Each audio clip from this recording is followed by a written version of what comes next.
Ahmedabad plane crash. Thrust not achieved. Mayday, mayday. Falling.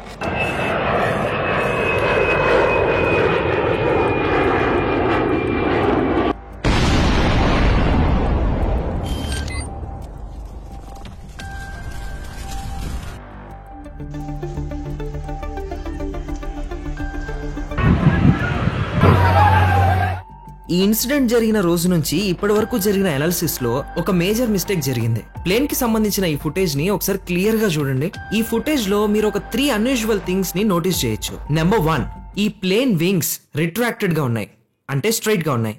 Number 2, ఈ plane wheels అంటే landing gear లోపలికే వెళ్ళలేదు. And number 3, దీని nose upward facing గా ఉంది, అంటే టేక్ ఆఫ్ చేయడానికి ట్రై చేస్తుంది. ఇది బేసికలీ ఒక వియర్డ్ అండ్ కాంట్రాస్ట్ కాన్ఫిగరేషన్ అనే చెప్పాలి. ఈ కాన్ఫిగరేషన్ ప్రకారంగా ప్లేన్ ఎగరడం ల్యాండ్ అవడం రెండు ఒకేసారి చేస్తుంది. అంటే పైకి ఎంత ఫాస్ట్ గా వెళ్ళాలనుకుంటుందో కిందికి కూడా అంతే ఫాస్ట్ గా దిగిపోవాలనుకుంటుంది.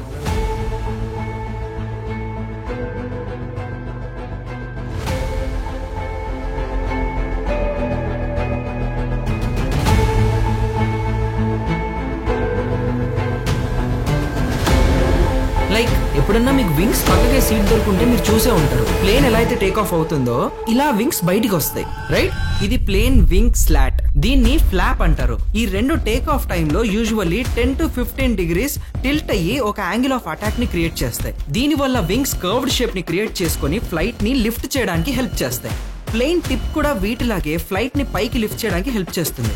వీల్స్ లోపలికి వెళ్ళిపోయి ఒక ఏరోడైనమిక్ స్ట్రక్చర్ అనేది క్రియేట్ అవుతుంది. దీని వల్ల లిఫ్ట్ క్రియేట్ అయ్యి ప్లేన్ సక్సెస్ఫుల్ గా టేక్ ఆఫ్ అవుతుంది. ఒకసారి ప్లేన్ కరెక్ట్ ఆల్టిట్యూడ్ కి రీచ్ అయిన తర్వాత వింగ్స్ లో ఉన్న ఈ రెండు పార్ట్స్ రిట్రాక్ట్ అవడం జరుగుతుంది, అంటే లోపలికి వెళ్ళిపోవడం జరుగుతుంది. బట్ అన్ఫార్చునేట్లీ మనం క్లిప్ లో చూసినట్టుగా టేక్ ఆఫ్ టైమ్ లో ఈ వింగ్స్ అసలు బయటికే రాలేదు, అంటే కన్ఫిగరేషన్ కంప్లీట్ జీరో అయిపోయింది.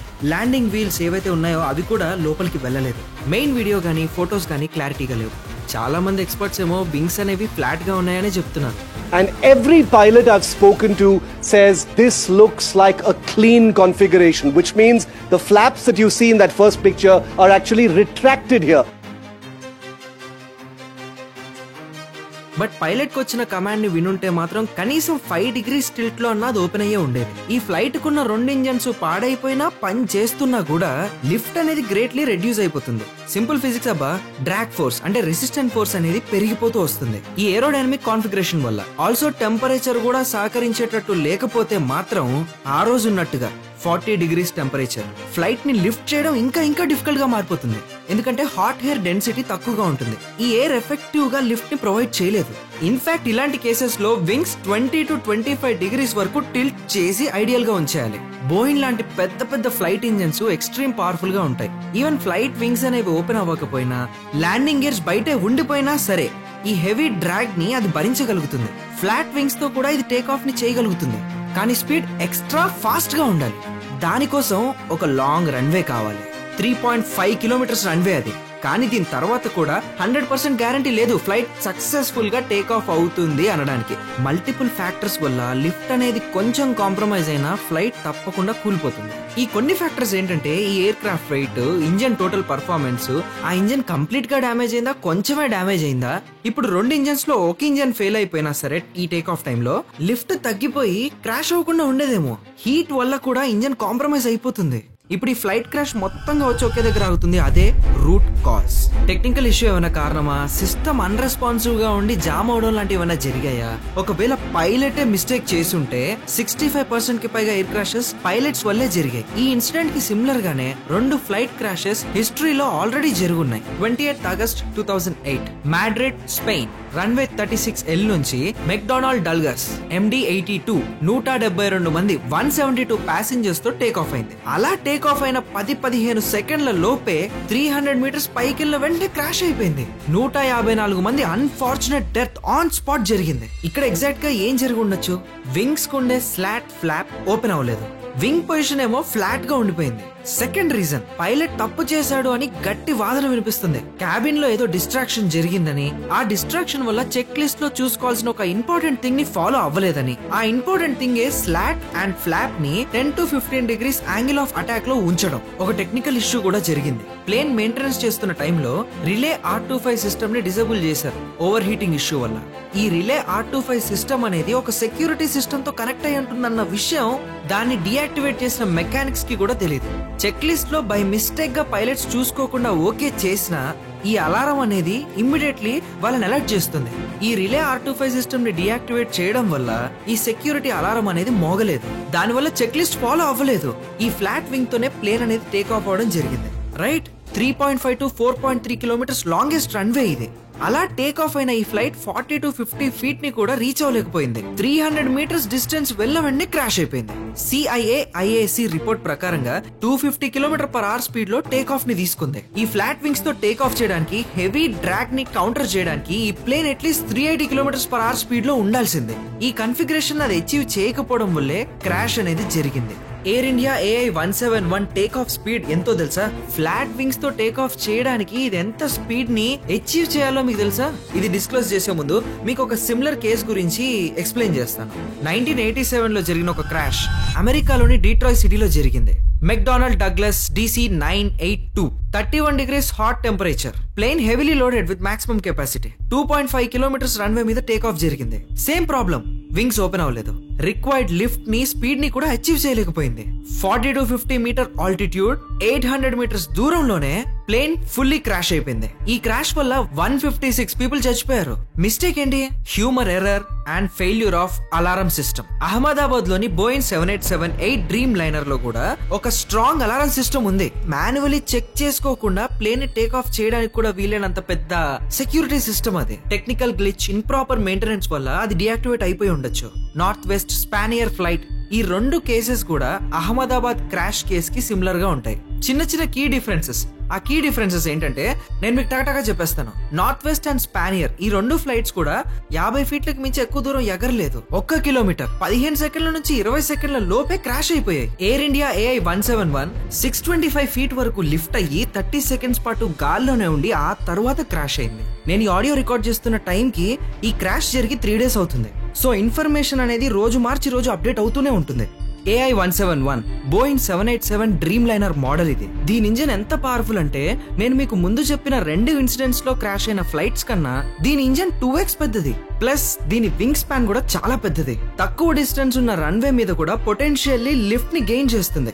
దీని వల్ల కూడా మేబీ ఒక హై డిస్టెన్స్ కి వెళ్లి కొంచెం ఎక్కువ దూరం వెళ్లి క్రాష్ అయింది. ఇది రన్వే మీద ఉన్నప్పుడు ఎక్కువ స్పీడ్ లో కూడా లేదు. అందుకే 625 feet ని రీచ్ అయిన వెంటనే డిసెంట్ అవడం స్టార్ట్ చేసింది. 2 AI-171 1 లేదా 2 ఇంజన్లు ఫెయిల్ అయిపోయి ఉండాలి. స్ట్రాంగ్ లిఫ్ట్ అయితే తీసుకుంది, కానీ ఇంజన్ ఫెయిల్ అవ్వడం వల్ల కొలాప్స్ కూడా అయింది. ఒక ఎయిర్ క్రాఫ్ట్ ఇంజన్ ఫెయిల్ అవ్వడం అనేది 3.75 lakh ఫ్లైట్స్ లో ఒక్క ఫ్లైట్ కి జరుగుతుంది. 2 ఇంజన్లు ఒకేసారి ఫెయిల్ అవ్వడం అనేది 100 crore ఫ్లైట్స్ లో ఒక్క ఫ్లైట్ కి జరుగుతుంది. కానీ ఈ ప్లేన్ క్రాష్ లో వింగ్స్ అసలు ఓపెన్ అవ్వలేదు. అంటే ఒక ఇంజన్ పాడైపోయినప్పటికీ ప్లేన్ క్రాష్ అవ్వడం అనేది జరుగుండొచ్చు, ఛాన్సెస్ ఉన్నాయి. ఈ వీడియో చూడండి, ఇందులో ఒక షార్ప్ సౌండ్ వినిపిస్తుంది మీకు.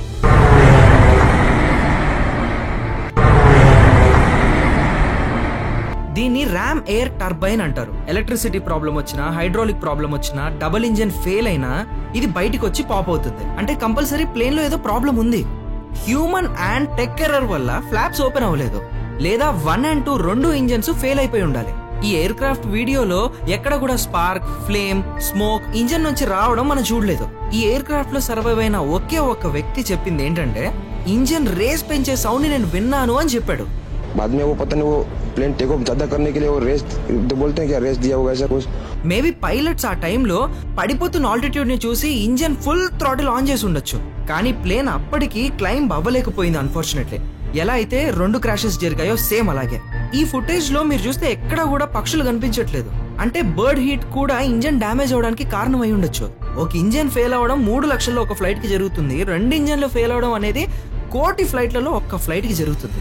ఇన్వెస్టిగేషన్ అథారిటీస్ ఆల్రెడీ వాళ్ళ పనిని మొదలు పెట్టారు. ప్రాపర్ డీటెయిల్డ్ రిపోర్ట్ కొన్ని మంత్స్ లోనే బయటకు వస్తుంది.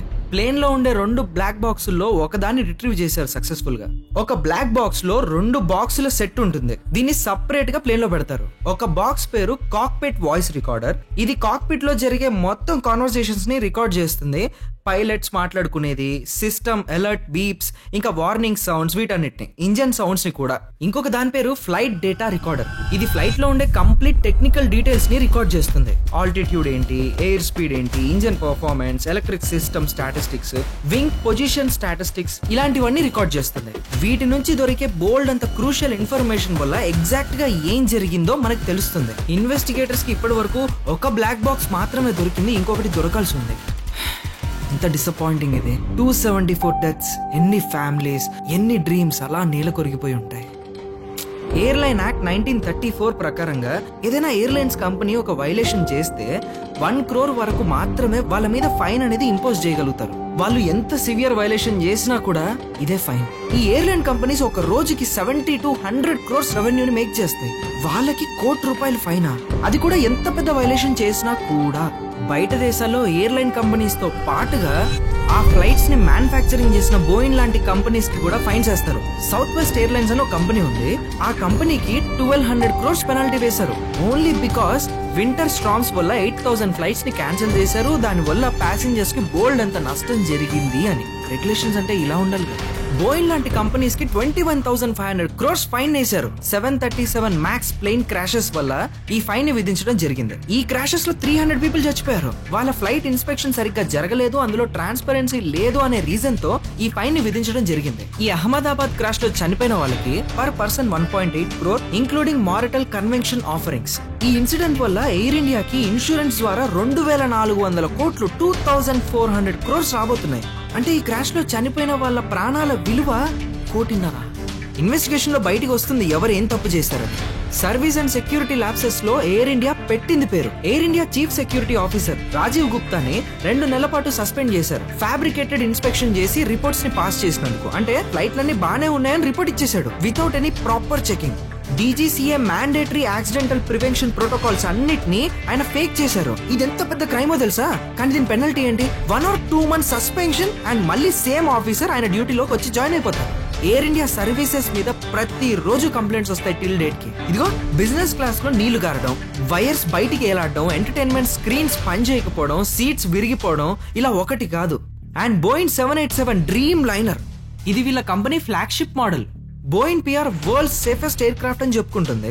బట్ ట్రాక్ రికార్డ్ ఏమంత గొప్పగా లేదండి. 5 సార్లు దీని డెలివరీ పుష్ అయింది. ఎందుకంటే దీనిలోని మాల్ ఫంక్షన్స్ వల్ల.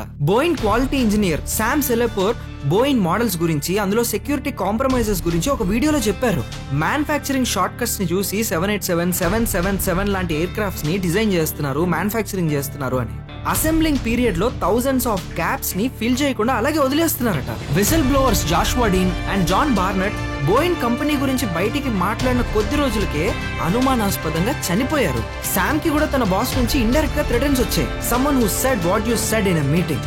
బోయింగ్ ఎయిర్ క్రాఫ్ట్ తయారు చేసిన ఫ్లైట్స్ సిన్స్ 2000 నుంచి టిల్ డేట్ వరకు 107 క్రాషెస్ కి గురయ్యాయి. ఈ కంపెనీస్ సేఫ్టీ అండ్ సెక్యూరిటీని చాలా లైట్ తీసుకుంటున్నాయి. ఓన్లీ బికాస్ వాళ్ళ డెడ్ లైన్స్ ని మీట్ అవ్వడానికి. వాళ్ళ మ్యానుఫ్యాక్చరింగ్ యూనిట్స్ లో పనిచేసే ఎంప్లాయీస్ ని మీరు ఈ ఫ్లైట్ ఎక్కుతారని అడిగితే 15లో 10 మంది మేము ఎక్కవనే చెప్పారు. Because of it's compromised quality. ఇండియాలో స్ట్రాంగెస్ట్ రెగ్యులేషన్స్ రావాలి. ఈ దేశంలో ఉండే మనుషుల ప్రాణాలకి ఎవరు వెలకట్లేరు. Heartfelt condolences to the victims and families. Jai Shriram, జై హింద్.